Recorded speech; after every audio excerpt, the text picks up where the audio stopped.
आप देख रहे हैं फास्ट 24 न्यूज।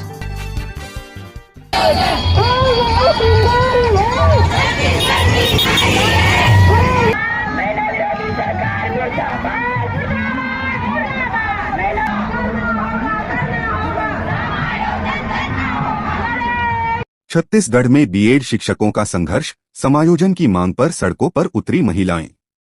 फूल नहीं चिंगारी हैं हम, छत्तीसगढ़ की नारी हैं। 3000 की गिनती है, समायोजन हमारी विनती है। ये नारे आज छत्तीसगढ़ की सड़कों पर गूंज रहे हैं। हजारों की संख्या में बीएड शिक्षिकाएं और मजदूर संगठन के लोग सरकार के खिलाफ आवाज बुलंद कर रहे हैं। वे समायोजन की मांग को लेकर प्रदर्शन कर रहे हैं, लेकिन सरकार ने अब तक उनकी बातों को अनसुना किया है। आज 8 मार्च को पूरी दुनिया में अंतर्राष्ट्रीय महिला दिवस मनाया जा रहा है, महिलाओं के सम्मान का दिन। छत्तीसगढ़ सरकार ने भी इस अवसर पर महतारी वंदन योजना के तहत महिलाओं के खातों में 1000 रुपए ट्रांसफर किए हैं। पर क्या महज 1000 रुपए से किसी का घर चल सकता है? क्या महिलाओं को रोजगार की जरूरत नहीं है? सरकार के दोहरे मापदंड। जनता अब सरकार की राजनीति को समझ रही है। विष्णुदेव साय सरकार के पास जब मुफ्त की रेवड़ियां बांटने के लिए पैसा है, जब 350 मीसाबंदियों को पेंशन देने के लिए कानून बनाया जा सकता है, जब सिर्फ 14 महीनों में अपनी ब्रांडिंग पर 332 करोड़ रुपए खर्च किए जा सकते हैं, तो फिर 3000 बीएड शिक्षकों के समायोजन के लिए पैसे क्यों नहीं हैं? क्या बीजेपी सरकार हर काम सिर्फ वोट बैंक की राजनीति के लिए करती है? अगर ऐसा है तो ये 3000 शिक्षक और उनके परिवार क्या छत्तीसगढ़ के वोटर नहीं हैं? फिर इनके लिए सरकार उदासीन क्यों है? सरकार की बेरुखी देखकर यही सवाल उठता है, क्या सरकार चाहती है कि ये 3000 शिक्षक नक्सलवाद की ओर मुड़ जाएं? जब कोई भी सरकार अपने नागरिकों की जायज मांगों को नहीं सुनती, तो वे हताश होकर गलत रास्ते की ओर बढ़ सकते हैं। मुख्यमंत्री केवल कमेटी गठित कर देने की बात करके अपना पल्ला झाड़ लेते हैं। लेकिन इन शिक्षकों के पास आपके जितनी करोड़ों की संपत्ति नहीं है, मुख्यमंत्री जी। ये मध्यम वर्गीय लोग हैं, जिनकी सैलरी से ही उनके घर का चूल्हा जलता है।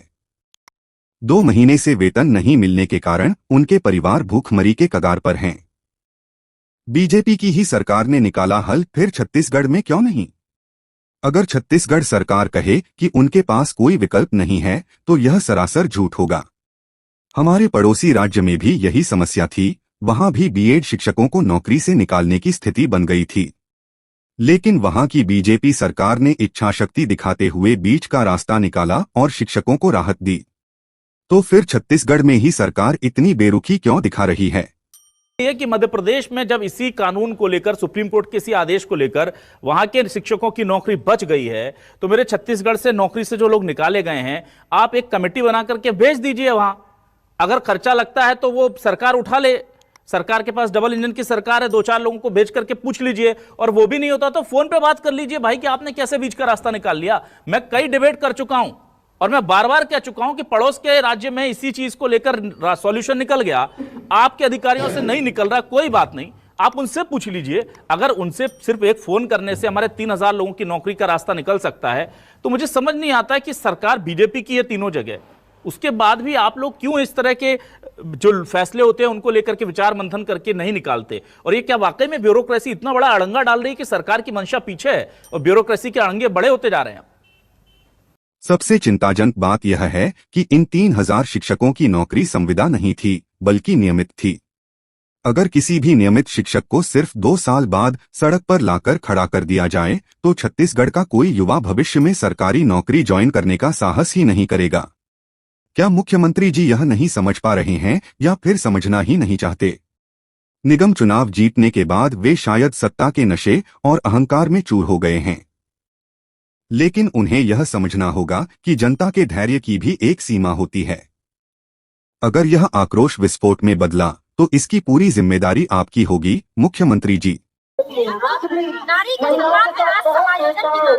अगर आप हमारा सम्मान करते हैं तो आज हमको समायोजन करना ही होगा। 3000 की पूरी शिक्षक रोड में उतर गए हैं, पूरे के पूरे मानसिक प्रताड़ना से जूझ रहे हैं।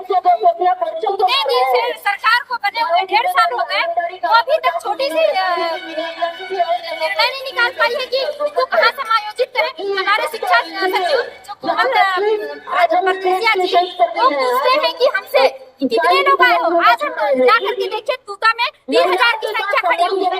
इतनी धूप में, कड़कती धूप में भी आज हम अपने अधिकार के लिए लड़ रहे हैं, मांग नहीं कर रहे। ये हमारा अधिकार है, हम काबिल थे इसलिए नौकरी किए थे। 3,000 शिक्षकों को नौकरी से निकालने का मामला है। इसमें राज्य सरकार को दृढ़ इच्छा शक्ति से काम करना चाहिए था। उनके लिए रास्ता निकालना बहुत कठिन काम नहीं है, बहुत आसान तरीके से उसको किया जा सकता है। आपको इस साल अगले 5 साल में आपने 36,000 शिक्षकों की भर्ती का लक्ष्य रखा है। आपको पता है कि मैं करेक्शन कर देता हूं जसपाल जी, जुलाई पिछला साल जो निकल गया, जुलाई तक 30,000 शिक्षकों की भर्ती का ऐलान तत्कालीन स्कूल शिक्षा मंत्री ने किया था। तो 5 साल तो छोड़िए, पिछले साल ही हो जाता वो काम, तो 3,000 ही कर देते, 10% ही तो काम हो जाता। क्या विपक्ष भी विफल है? इस पूरे मुद्दे पर विपक्ष की भूमिका भी सवालों के घेरे में है। क्या विपक्ष का काम सिर्फ सरकार की आलोचना करना भर है? क्या उसे 3,000 शिक्षकों के समर्थन में सड़कों पर उतरकर प्रदर्शन नहीं करना चाहिए था? लेकिन विपक्ष ने ऐसा नहीं किया। फिलहाल शिक्षकों और सामाजिक संगठनों का विरोध प्रदर्शन जारी है। उनकी जिद है, समायोजन लेकर ही वे आंदोलन खत्म करेंगे। अब देखने वाली बात यह होगी कि क्या सरकार इस आंदोलन को सुनकर कोई ठोस कदम उठाएगी या हमेशा की तरह बहरी, गूंगी और अंधी बनी रहेगी। आप जुड़े रहिए हमारे साथ, हम इस मुद्दे को प्रमुखता से उठाते रहेंगे।